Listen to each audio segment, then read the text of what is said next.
Hello and welcome to the vlog update for March 2023. It is a pretty massive month, following, of course, the massive, pretty much all of the months, really. Everything is just, it continues apace, right? Even though I had those sort of health snafus late last year, and juggling those and navigating them and making progress as one would hope. The progress is going well. It's kind of up and down.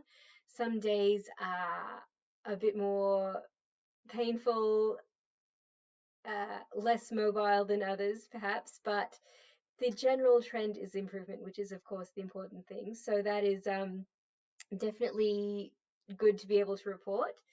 And of course, all of the other things in life continue around all of that. So that includes, fortunately, music. And I have, as I think I probably mentioned in a previous vlog episode, rescheduled the November studio session with Joel that, of course, I couldn't make it to because urgent health issues. That has now been rescheduled for a handful of days from now. So I will be going in to record with Joel in a few days 2 tracks that I have been working on, being Midday Blue and Present Dreams. Now, Midday Blue, of course, is one that I've been trying to figure out. It feels like forever. I started working on it nearly 2 years ago, and it's kind of this experimental acoustic electronic kind of jazzy feel, folky feel one. It's kind of hard to encapsulate, and it's also a fairly simple arrangement, at least as it currently stands.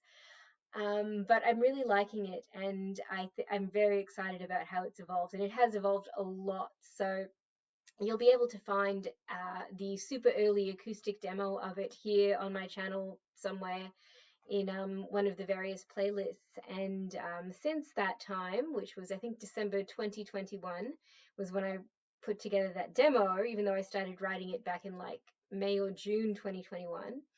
I've upped the pace considerably and introduced more elements to the arrangement, which, isn't hard considering that original demo was just voice and guitar. So it now has some electronics and better guitar supporting it via my friend from ASC, Paul Wire, who has very kindly provided some supporting guitar for the verses, which I'm very excited about. They sound amazing. I'm so excited and very grateful to Paul for, kindly providing that. It's going to be amazing when it comes out, I'm sure of it. So very excited for Midday Blue, and that's going to be not my next release, but the one after that, I think. So probably my tentative timeline is around August-ish this year for Midday Blue coming out, and before that is my next collaboration with Ben called Present Dreams. It's another EDM/IDM piece, and sort of sent that through as a demo to Joel along with the stems, and also of course sent a demo of Midday Blue along with those stems over to Joel. So everything is all set for the recording session on Thursday, fingers crossed. And M is kindly coming along to that. And also Joel has arranged for a sort of mixing engineer producer friend of his, Dee, to come along to that as well. So I'll get to meet someone new. And yeah, because Dee, from what I hear from Joel, is very interested in expanding more into the EDM sort of electronic space. So that's really cool to meet someone who's interested in doing that as well, because that's definitely an area that I also would like to sort of grow in. So very excited for this Thursday, and in the meantime, of course, I'll be practicing the heck out of those two songs in the lead up. Exciting times. And I suppose in the spirit of, as I mentioned in I think my January vlog update, expanding the scope of this vlog beyond just strictly music related things, I thought I would talk a little bit about why I am, I suppose, prioritizing even just those two releases in the order in which that I am. So part of it is just because it's been a while. Like this whole health adventure that I've had recently has put a bit of a delay on all of the things, including music, of course. And I had been planning to release my next collaboration with Ben much earlier.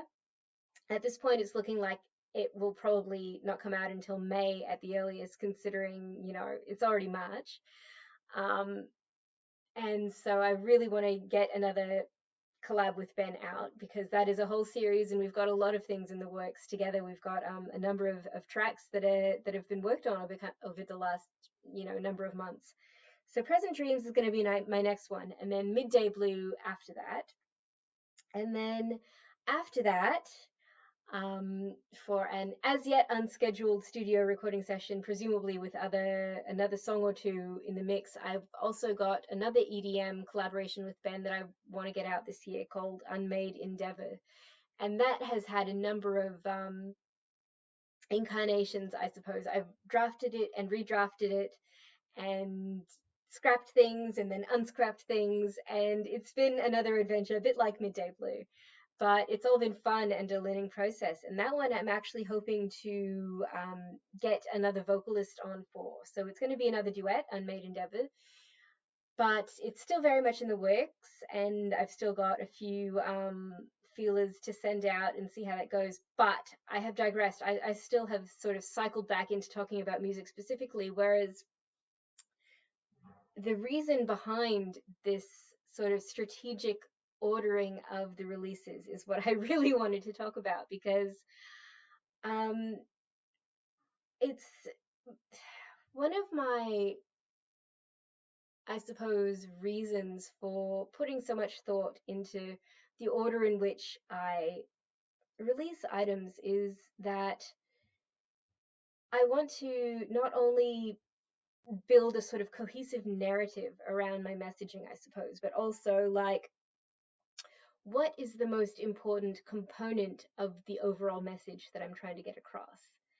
And so the order of the releases is very strategic, in at least in my own head. And I'm prioritizing what sort of foundations I want to lay in terms of messaging. So with Present Dreams and Midday Blue, you'll notice there's actually a very common theme, even though the styles are fairly different. Present Dreams, as I mentioned, is very EDM, sort of electronic dance music kind of thing, whereas Midday Blue is a more experimental style, acoustic electronic with almost jazzy vocal vibes. But you'll notice the theme in the lyrics and the messaging is very similar.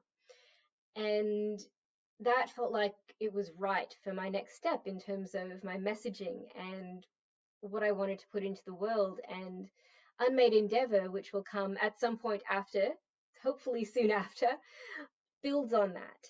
And with what I probably record with that, I'm thinking maybe another track that I've started writing back in 2021 called Learning. That might be a good one to have after Unmade Endeavor. And that one is about exploring and discovering and the learning process, and Unmade Endeavor is similar. So it's all building on itself. And that's the importance of that. It's always been very apparent to me, but I've also been, um, if I can say, revisiting that theme. So not, I guess it's several months ago actually, I took a subscription for the Gaia Network. So if you're not familiar with that, it's basically one of those kind of channels, platforms where there are a lot of different alternative theory and metaphysical programs on there that are very hypothetical and counter mainstream. And I really love Gaia Network because it puts the idea out there of what if, because there's been this trend, I think, in recent dialogue um, media, I suppose, of unless you can prove and come to an argument with 18 concrete points about why you're right, then no one wants to give you the time of day.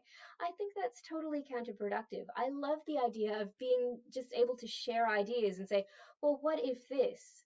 What if it was the case this? Or could this be possible? So one of the things, I know that's really vague, that's really ambiguous sounding, but when I was a kid, I loved fantasy novels. I was all about fantasy novels and science fiction, and I just couldn't get enough. Left school and went off to university, leaving my parents to deal with a collection of over 200 just fantasy and science fiction novels in my bedroom that I'd stockpiled over the years, because I love thought experiments and, thought ideas and wondering what is possible.